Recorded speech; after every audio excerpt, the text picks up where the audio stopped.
Assalamualaikum warahmatullahi wabarakatuh. Sebelumnya, ibu perkenalkan diri terlebih dahulu. Kami dari Pendidikan Dunia UNES Semester 5 Pokrokan Kuliah Kewarganegaraan. Di sini kami ingin berterima kasih terlebih dahulu kepada Mbak Lama karena sudah bersedia menjadi narasumber. Nah, jadi di sini kami izin bertanya-tanya sedikit mengenai usaha pistok ini, Mbak Lala. Jadi, mengapa Mbak Lala melakukan usaha ini? Sebelumnya aku tulisin dulu ya. Jadi itu sebenarnya usahanya punya Mbak Dewi sama Mas Yuki. Aku di sini cuma karyawan kantor aja. Terus salah juga masih mahasiswa kan. Nah, aku bantu jawab sedikit-sedikit aja ya. Setahu aku sama sedikit cerita dari Mas Yuki sama Mbak Dewi. Jadi pertanyaan pertama sih. Nah, jadi untuk target pasar yang menjadi sasaran Mbak Lala ini tuh dalam hal pistok ini itu siapa aja gitu? Kalau target sih utamanya tuh di ke mahasiswa UNES. Terus selanjutnya di warga lingkungan sini, anak-anak kecil. Baik, mungkin dari saya Mbak. Nah, kalau boleh tahu, usaha pistok ini itu hanya ada di Kecamatan Sari saja atau ada cabangnya lagi Mbak? Kalau pistok setara itu sekarang alhamdulillah ada dua. Yang satu kan di sini di Cemaka, yang satunya di Taman Siswa di dekatnya Hai Toko. Ya, di situ. Itu juga baru kok. Di daerah Banaran. Iya, di daerah Banaran. Oke, selanjutnya dari aku mau tanya bagaimana sih proses pembuatan dari pistok ini? Kalau pembuatan sih kayak pada umumnya gitu sih pakai kulit lumpia, terus pakai kan kita ada dua varian tuh, ada pisang coklat sama keju aroma. Nah, dia tuh pakai keju aroma sama pisang coklat gitu. Oke, terus kalau boleh tahu nih Mbak, kapan sih pistok ini itu dijual, pada saat apa waktunya? Awal buka atau gimana? Mulai bukanya jam berapa? Kalau jam jualannya tuh sebenarnya kalau yang di sini dari jam 1:30 sampai jam 3:30. Kalau yang di Banaran itu dari jam 3:30 sampai jam 1:30 juga. Cuma kita kadang-kadang stoknya tuh bisa lebih. Jadi jam 8:30 atau jam 8 udah pulang. Untuk pertanyaan selanjutnya mungkin mengapa Mbak Lala memilih untuk jualan pistok? Kalau dari cerita yang punya ya, itu karena kan dulu tuh mulanya kayak awal-awal pandemi mau selesai. Nah itu tuh sebelumnya Mbak Dewi kayak cari tutorial kayak buat cemilan sendiri buat anaknya di rumah lah kok enak. Terus kayaknya dibuka usaha kayaknya laris nih kayak gitu. Dan dari coba-coba sih sebenarnya. Untuk harga pistoknya itu satu berapa? Pistoknya 1.000, kayak jualannya 2.000. Untuk menentukan harga satu pistoknya itu bagaimana? Lalu kita kan bahannya kan kayak perhitungan bulat aja Mbak, kayak dibagi-bagi gitu. Terus kita juga ambilnya nggak banyak, yang penting laku sama kualitas buat yang beli itu selalu sama gitu. Oke, mungkin saja dari aku Mbak.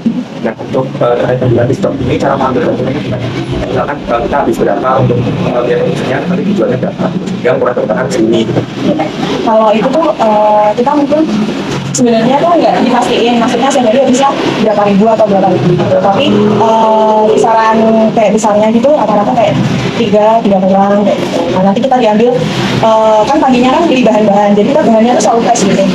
Pisang kayak gitu selalu setiap paginya dibeli, terus malamnya dijual selalu habis kayak gitu. Dibagi-bagi kayak gitu. Oke, mungkin selanjutnya terkait dengan cara menawarkan kepada konsumen.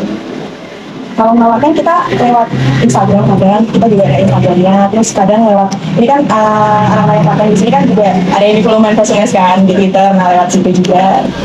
Jadi lewat media sosial sih lebih banyak, sama mulut ke mulut dari pembeli. Iya, iya.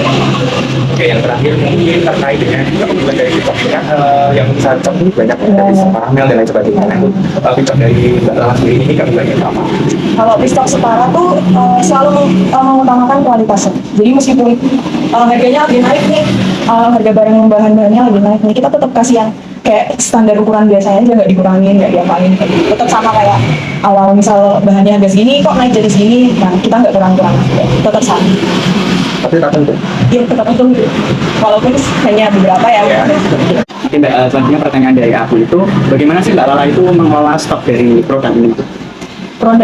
Stok yang mau dijual ya? Iya. Jadi kita tuh sebenarnya shiftnya ada 4 hal, pagi, siang, 3 ya, pagi, siang, sama sore. Nah, yang pagi itu bikin dulu stoknya yang mau dijual di siang hari. Itu bikinnya di rumahnya Mbak Dewi. Jadi kita bikin kurang lebih 1.500 sama. Bikin di sana, itu ada 2 atau 3 orang biasanya. Nah, nanti setengah 2 sampai sini, bikin lagi juga sampai 2 malam. Yang sore juga bikin lagi juga di sini. Jadi banyak kalau yang siang itu ke Mbak Dewinya dulu. Kalau yang dari semuanya sih sebenarnya ke Mbak Dewi dulu kan, ambil bahannya. Nah, si pagi emang bikinnya selalu di sana nggak di sini gitu. untuk pertanyaan selanjutnya, mungkin kan setiap pelanggan itu pasti berbeda-beda. Kan mungkin ada yang mengalami keluhan ketika beli pisang itu. Nah, untuk menangani hal tersebut Biasanya tuh kalau kita tuh keluhannya tuh waktu beli di sini ini kan bayar kan dari sendiri kan gitu. Kita gorengnya kan butuh waktu, sementara yang beli tuh kayak tawuran gitu kan, langsung banyak. Orangnya beli satu tapi yang dibeli banyak. Nah kadang kan stok yang digoreng itu cuma terus ada yang keluhan kembang lah masih, terus kita ngatasinnya dengan cara kayak waiting list dulu. Jadi mereka pesan ditinggal terus beberapa menit nanti sini lagi. untuk selanjutnya mungkin saat ini kan banyak perkembangan di pasar kan, kalau jualan itu bagaimana? Nah, untuk Mbak Lola sendiri untuk mengikuti perkembangan pasar itu bagaimana?